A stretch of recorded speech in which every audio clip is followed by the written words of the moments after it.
The Big South Conference, as the name would suggest, is a small conference located on the East Coast. No, to be fair, it is the East Coast, but it's still south-ish. There are some interesting stadiums with a few unique quirks, and even a stadium that looks like it's from another sport. So, with that being said, here are the Big South Conference football stadiums. Armstrong Stadium, Hampton University Pirates. The initial stadium was designed by a former student and constructed by current students at the time. And yes, it's no Doak Campbell Stadium, but there is some nice brickwork throughout the place. And it does have a fairly distinctive look to it. So well done to them. But the best feature can't be seen in these images. I believe they have a giant inflatable pirate ship on game day. And who knows, maybe one day they'll have one of those huge swinging pirate ship rides. Now that would be an interesting backdrop. Barker Lane Stadium, Campbell Camels. That rolls right off the tongue. As for the stadium name, well, it's actually partially named after Bob Barker, but not the one you think. There's no inflatable pirate ship, but behind the north end zone is a pretty impressive jumbo Super Megatron. For an FCS team at least. As you'll see later on, this conference has above average jumbo Super Megatrons. For an FCS conference. Also a small detail, but I like how they angle the seating on the western side for optimal sightlines. It's just a well put together stadium all round. Truist Stadium, North Carolina A&T Aggies. Truist are the Allianz of the US. They lend their name to so many stadiums. And while this one might not be the best of the bunch, it might have one of the most interesting video boards. The Aggie Vision, as it's known, is pretty cool. It looks like there's a scary dog behind there, but if you look on the other side, you can clearly see— Oh! Jeez! My bad. I think I accidentally stepped on his Aggies. The exterior features a nice mix of modern and traditional, and the seating is that U-shaped horseshoe that you see every now and then. Buccaneer Field, Charleston Southern Buccaneers. Another pirate-related name. At least both of them are actually near the ocean. The stadium makes quite the first impression from the outside. It has a very elegant tropical look to it, with its plentiful palm trees and the old-fashioned exterior of the main stand. The rest of the stadium doesn't quite live up to that, and unlike the Pirates in this conference and indeed the Buccaneers of the NFL, there is no pirate ship in sight, just trees. But you could say they are just pirate ships in the making. Think about it, Charleston Southern.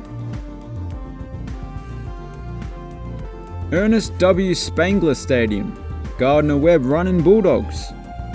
Situated in the scenic surrounds of Boiling Springs is an equally easy on the ice stadium.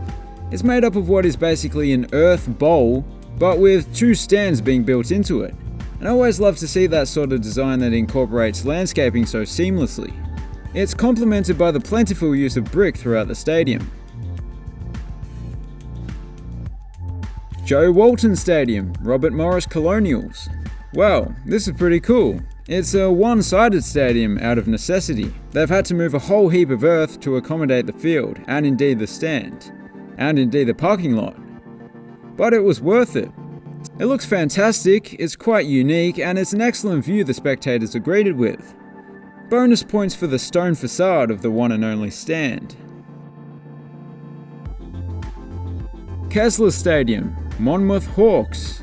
Yet another one-sided stadium, and yet again it's out of necessity. There's a hockey field on the other side. But that one grandstand has quite a few interesting features after a renovation a few years ago, including an aesthetically pleasing facade, quite a few chairback seats, and even a big party deck or viewing deck in the middle. There's also some rather pretty foliage that surrounds the field as well. Braley Municipal Stadium, North Alabama Lions. The stadium backs onto Florence High School, who the Lions share the stadium with. It's also named after a former principal and coach, Tom Braley, who you have to feel for. Yes, he has a stadium named after him, that's great, but he was just one letter away from being a 7-time Super Bowl winning quarterback. That's rough. The stadium also backs onto some houses, which makes for a very unusual looking street. As much as I love stadiums, not sure I'd want to live there. It's a bit imposing. Other than that, it's a fairly typical high school stadium design, but it's the biggest in the conference. 5th Third Bank Stadium, Kennesaw State Owls. This one has a bit of an interesting design. Firstly, that funky looking roof of the attached buildings that mimic the shapes of the nearby mountains looks great. But also, it shares a lot of similarities with a typical American boutique soccer stadium, rather than a college football stadium, and surprise surprise, that's because that's what it is. The Owls football team only started playing here several years after it opened, whereas soccer teams were here from the beginning. Given that, it has some features that you don't often see in college football, such as a terrace or a standing room section. Also a rather nice garden section, but that is a bit of a college football thing. And that's it for today's video. If you enjoyed it, please consider subscribing. Thanks for watching, have a good one.